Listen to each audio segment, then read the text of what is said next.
When you go for a contest, listen to that particular topic. And most of the time, topics in Toastmasters, you can either connect it with courage, with hope, with belief, with persistence.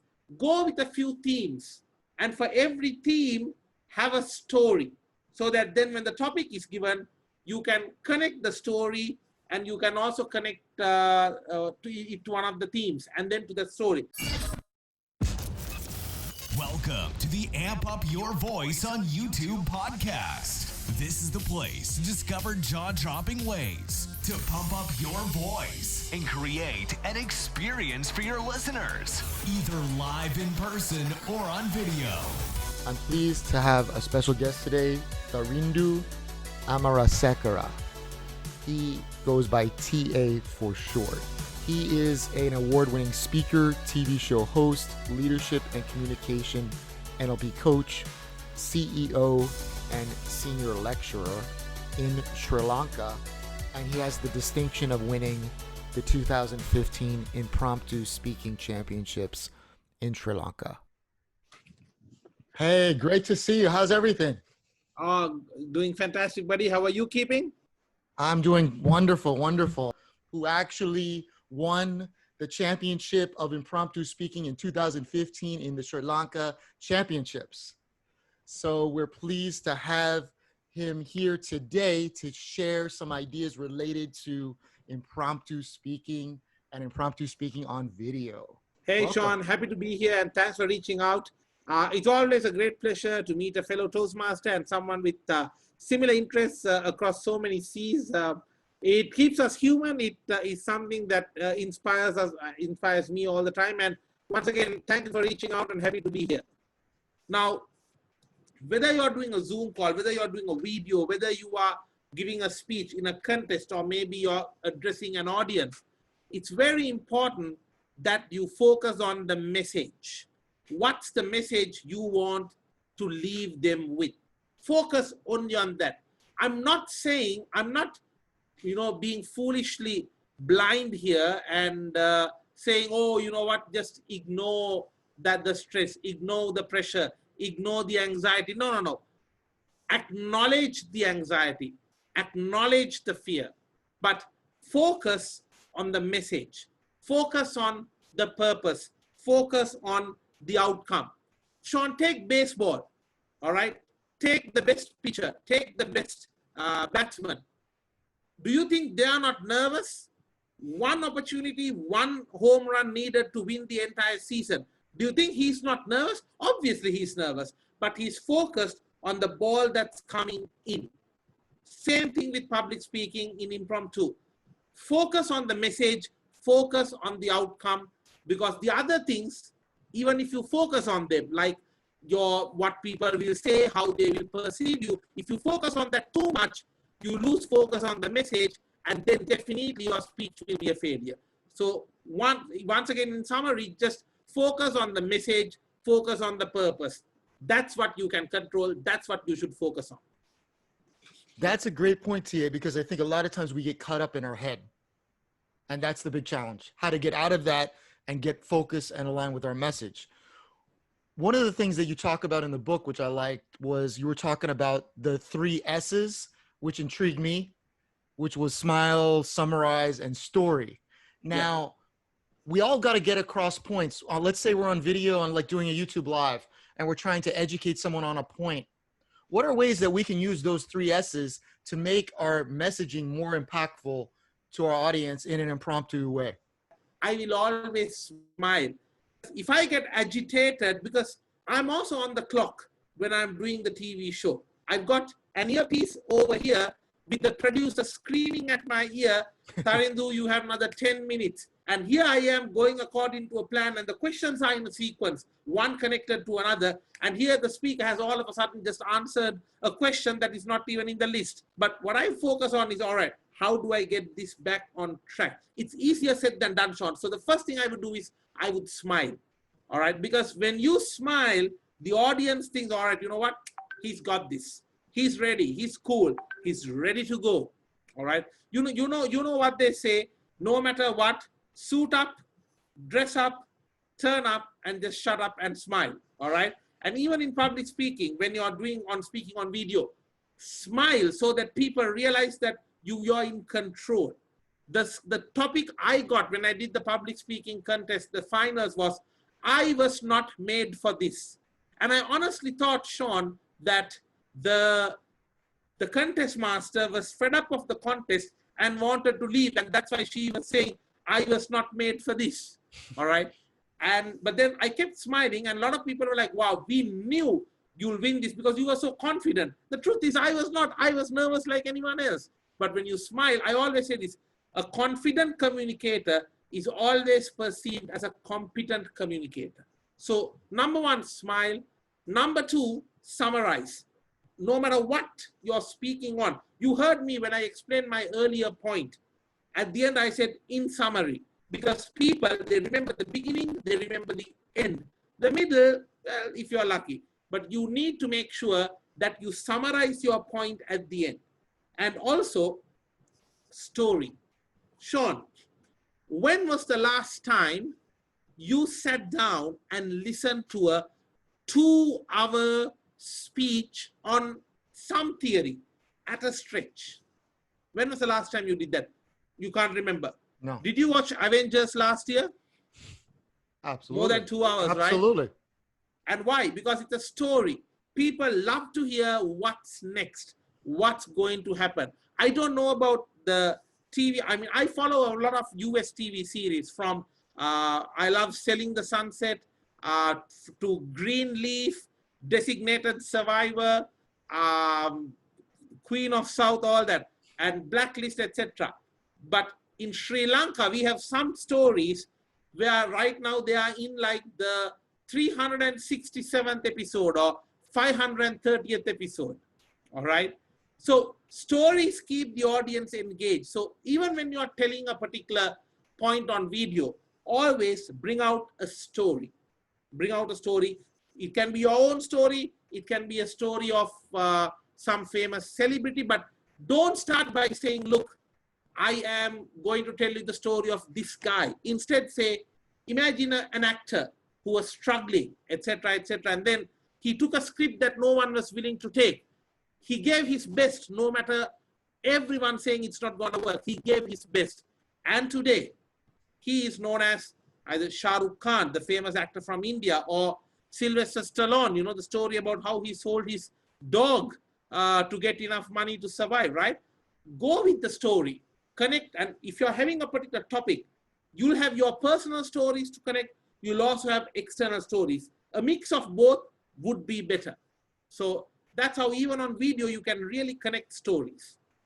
I think that's a great point. And the summarize really stuck with me when you said it, because in the book, and this is a bonus tip for Toastmasters that are listening, a lot of times in one of those impromptu speaking segments of the meeting, you're asked a really long question and you can't even remember what the question was. So it's a good idea to summarize it right in the beginning, right? So that you can refer to that topic in a shorter fashion than this big long question that you've been asked. I mean, if when it comes to a Toastmaster contest, see, I mean, Sean, there's a lot of people who talk about contest and where they say, oh, you know what, winning is not everything, you know, it's participating important. If you're going for a contest, you go to win, right? When I go for a contest, I go to win. And if I lose, I don't talk with anyone for 2 days. I feel really bad.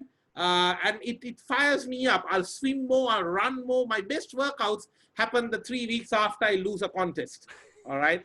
I'm being very open here. I'm a very aggressive guy when it comes to competition, right? I write my speeches for 6 months. I practice it for 6 months, all right? But when you go for a contest, listen to that particular topic.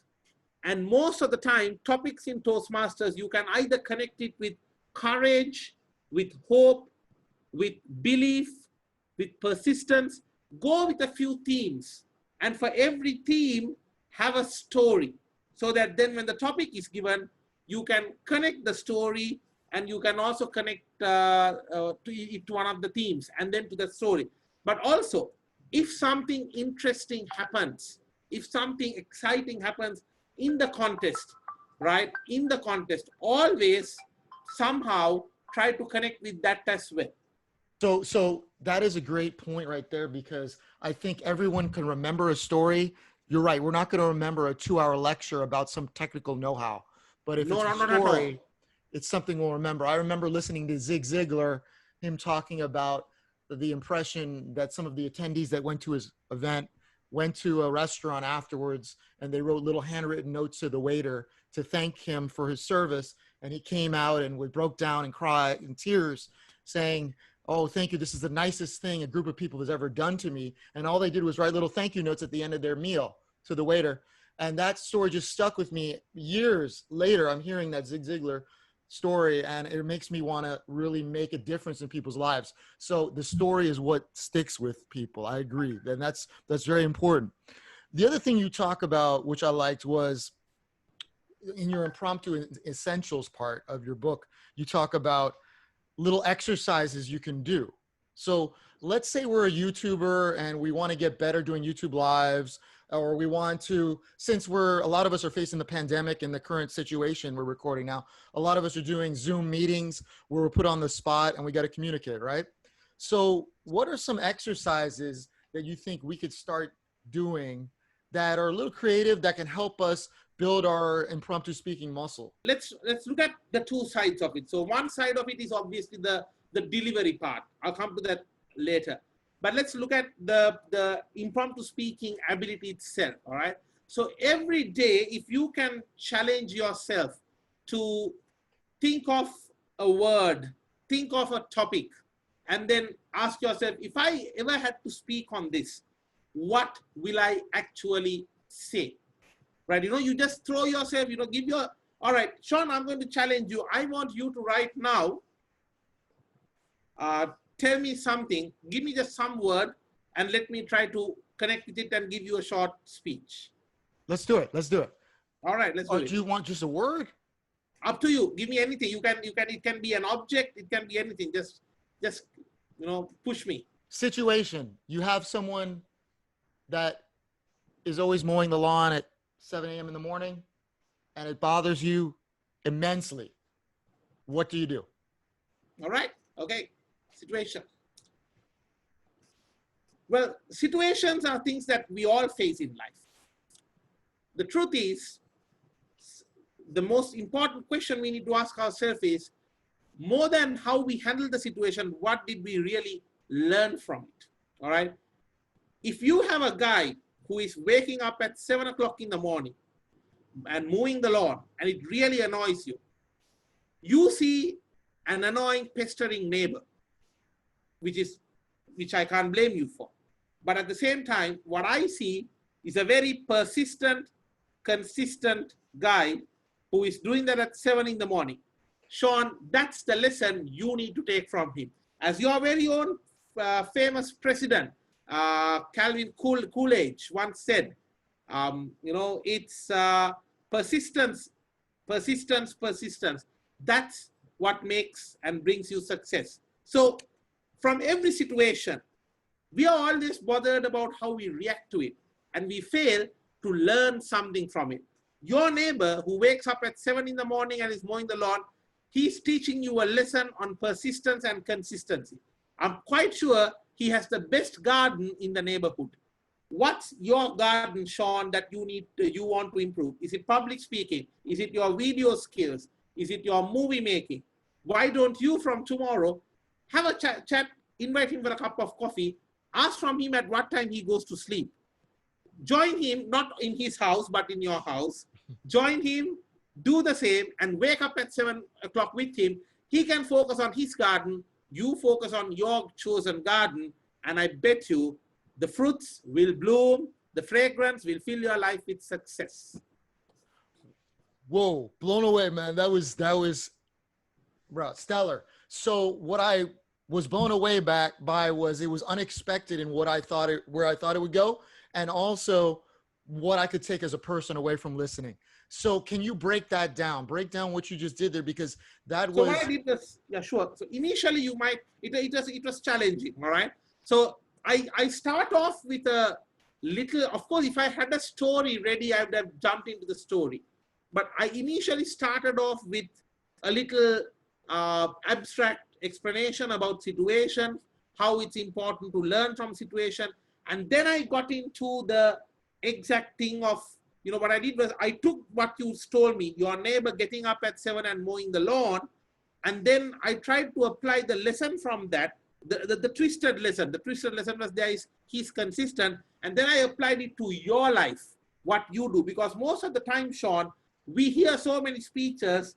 Most of the speeches we hear, they go like this. It hits here and bounces off the ear. The ones that will get related to us and connected to us are the ones that will go from here, get processed, stored here, and then move on. All right. So it's very, very important that you connect it with the audience. I connected his consistency with your line of work, which makes it easy for you to remember. And then, yes, I brought in an example which makes it easy to remember, where I said his garden is his real garden. Your garden is, either movie making or public speaking or your chosen garden. All right. So always, now, how I could have done this differently was if I could have connected it with an annoying neighbor that I had. I had a neighbor where when we play cricket, in this part of the world we play cricket, and when I play cricket, if the bat angles, the ball will go to that house and they will not like it. They'll scream, they'll cut the ball into two and say, I know in the US that's probably a violation of human rights, but over here, if the neighbors complain we are playing cricket and disturbing, we will be playing cricket in the police garden the next day. So as a result, because that neighbor was so annoying, I was able to develop one of the best forward strokes while playing cricket. And I used to always play that stroke and score a lot of runs, even in school. Because even in school, if I angle the bat, the ball will go to the principal's office and he will not like it. So, I love it. But I didn't have to bring one story of my life, because you already gave me a story about the neighbor who is always doing it. So all I had to do was take that story and relate it to you.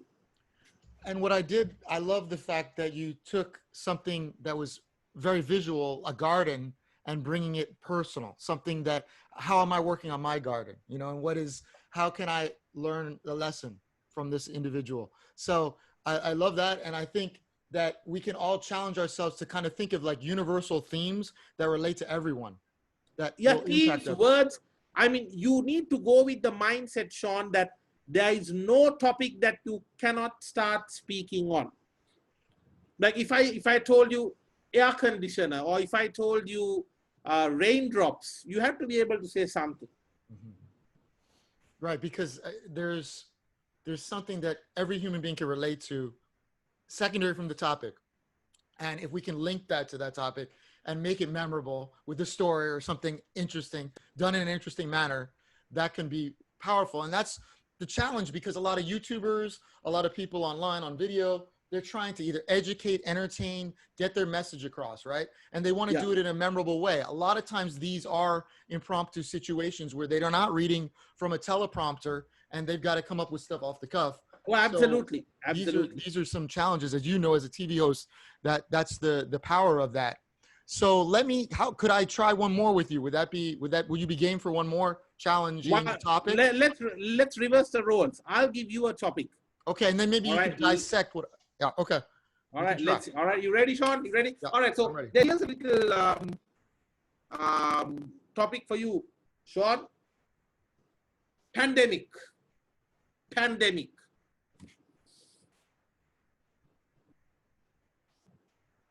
All right. So a lot of these pandemic situations we've never faced before. We've never faced a situation like this. This has enabled me to enjoy one of the smallest pleasures in life that no one ever thinks about, which is at-home pizza delivery. I never used to take advantage of this to this degree. I have the pizza company on speed dial. I call them several times a week for my at-home delivery of a hot piping pepperoni pizza. And it is one of the greatest pleasures during this pandemic, Yes, we may not be able to go to stores. We may not be able to go out, but I'm enjoying one of those succulent pizzas that I never really got to really appreciate the power of delivery, of using a mobile phone to order. And are we really noticing the things that are all around you to appreciate now that you're not, maybe not even noticing? Because those little things that you really haven't even noticed maybe don't come into power until something pushes you to really notice them. So that's been my takeaway. Is I was thinking to myself, you know, this pandemic, all these things are closed. Sean, what can you order? Well, pizza, and it ended up being one of the greatest pleasures, and my new favorite food. All right. Thank you, Tia. So what I was trying to do there at the end, I don't know what your thought was, but I was trying at the end to relate it to everyone. No, quite good. So here's if I may offer a small suggestion or two. Maybe you could have made it a little funny by saying at the end, I've been using my pizza speed dial so much that once things open up very soon, I'll have to have the diabetes doctor's number on the speed dial after that. All right. So you make it a little funny. You give it a little twist. You know, what made me really win the Toastmaster Championship on impromptu speaking was the story I shared, where I said my first day at golf. All right. And I closed my eyes. I think I'm Tiger Woods in terms of golf. And I swing. And when I open my eyes, the ball landed just near the hole. And I was so happy. I look at the caddy, the guy who carries the bag, and I'm like, caddy, that's not a bad shot, right? And he says, well, sir, sorry to disappoint you, but that ball came from the other side. Your ball is still here.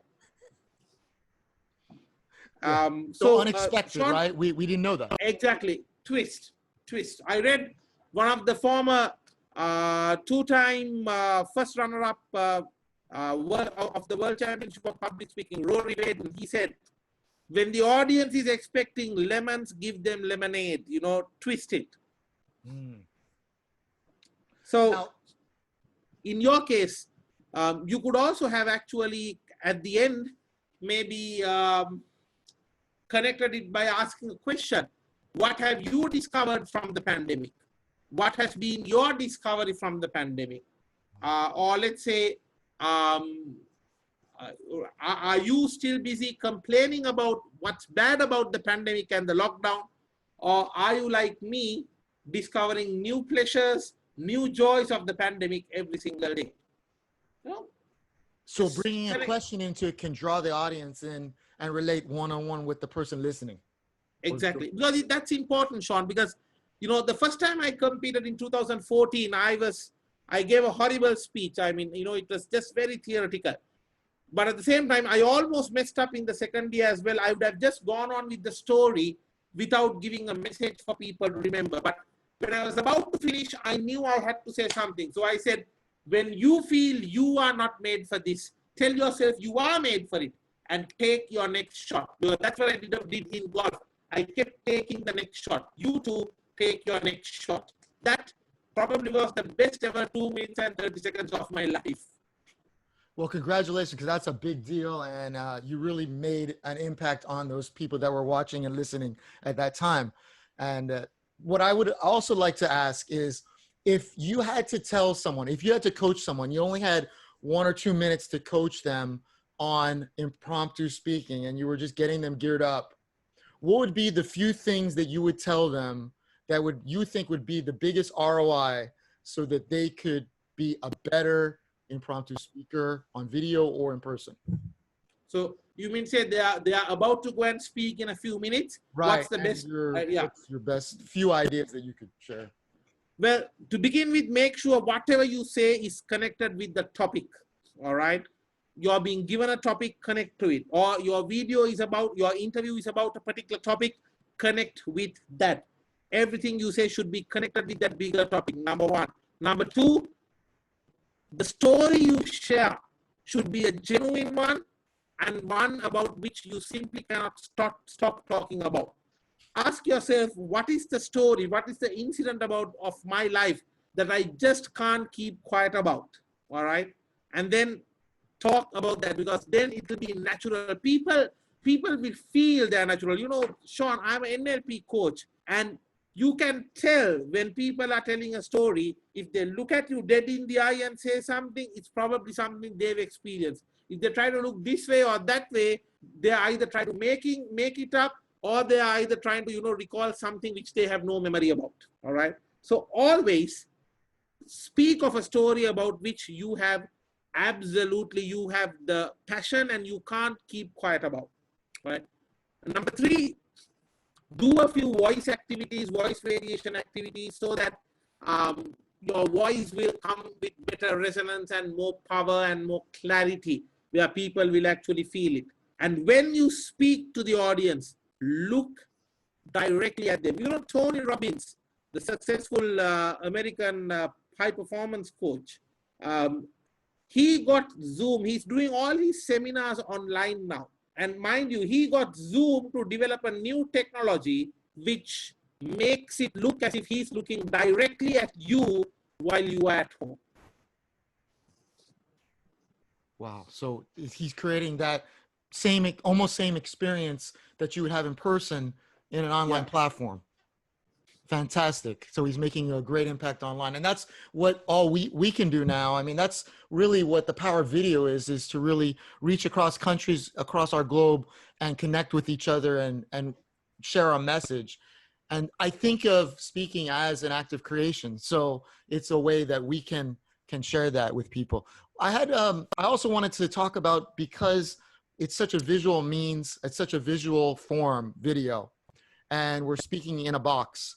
What are some ways we can utilize a body language? I know you have a section in your book on, smiling, showing the wave shoulders, using your stride, showing your eyes. Which of those things do you think applies on video, and how can we create the biggest impression with video content? All right. So, I mean, it depends. If you're standing, you could probably do most of the things like moving from the left to the right. All right. But on video, like especially right now, like when we are seated, right?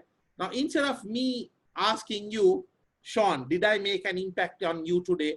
If I ask like this, Sean, did I make an impact on you today? You can play with the proximity to the webcam or the camera, which will have, I think, a huge impact in terms of people connecting with you. Also, you can, on video, the counting should always be like 1, 2, 3. That way, it's more clearer. It's more clearer for the people who are seeing it, rather than saying 1, 2, and 3. All right. So, and mainly in terms of the body language, my suggestion will be, if someone is doing a series of videos, make sure you keep changing the background whenever possible. All right, because people tend to get tired of the same background over a long time period. So get that green screen, put the background you want. Sometimes, things like Zoom, they give you the chance to put the virtual background, so that challenge is sorted anyway. But play with your background. I will never do 2 consecutive videos with the same background. That's a great point, because I think we're so distracted nowadays. To be able to have something that is engaging, interesting, and people like something fresh and new. So if you can use that, and I love the idea of almost creating like a close-up, using the video, moving your face closer to the webcam, can create a more of a dynamic image and more impact. So and for me, whenever I travel outside, in Sri Lanka, we have the luxury now where we can travel out of our homes. There is no lockdown here. So whenever I travel, I always try my best to do a short video and then use it in a future instance, because especially when you have with natural backgrounds and all, people absolutely, they love it.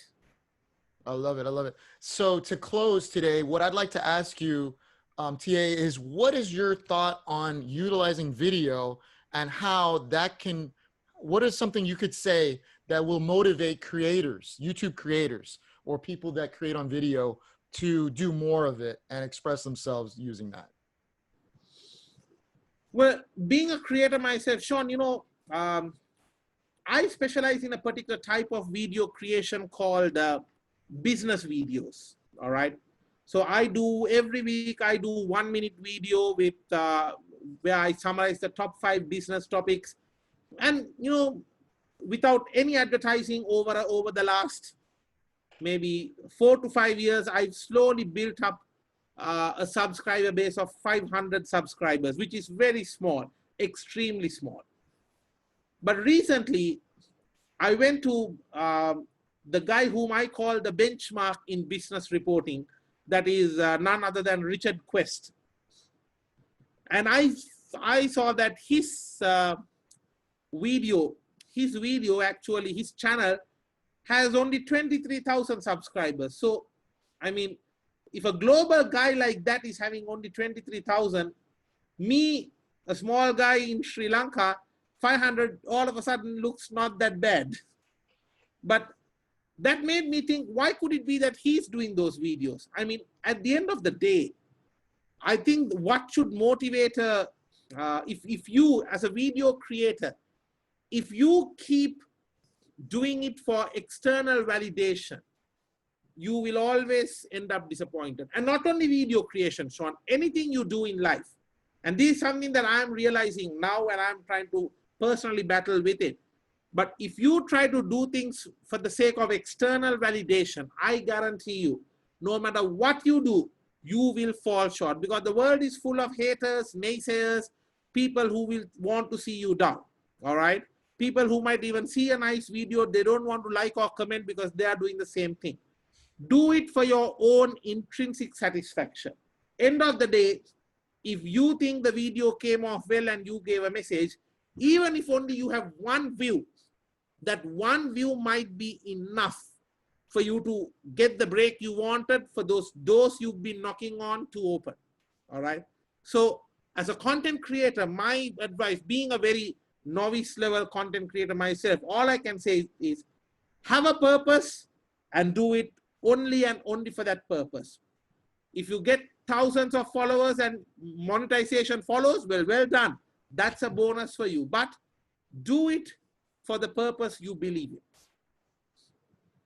And that's perfect, because it's all about quality, not quantity, and you never know who you're reaching and making an impact on. So we all have our own personal broadcasting systems online with our phones, and we have to really take advantage of that and really share our messages. So I appreciate you coming on today, TA. It's been a great pleasure to share some time with you. What is a way that people can contact you and find out more about the services you offer?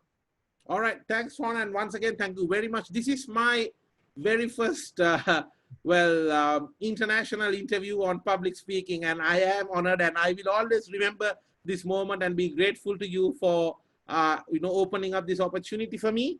Well, if anyone wants to reach me out, I'm very active on WhatsApp, +94 777 481 581. I also have my website, www.danandken.com. That's DAN and KEN.com.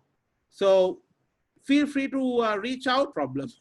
Well, I'll make it easy for people. We'll put it in the show notes so people can click on it and find that information. I appreciate you so much. It's been a pleasure to have you today. Been an absolute pleasure, Sean, and looking forward to working with you together in any future projects we could work on. And anytime you decide to come to Sri Lanka, well, you are looking at the room you will be staying in. Hey, I might take you up on that offer. It would be absolutely anytime, brother. We'll practice some impromptu speaking. Thank you. Have a great day. My pleasure. Take care and have a good weekend. Thank you for listening today to the Amp Up Your Voice on YouTube podcast.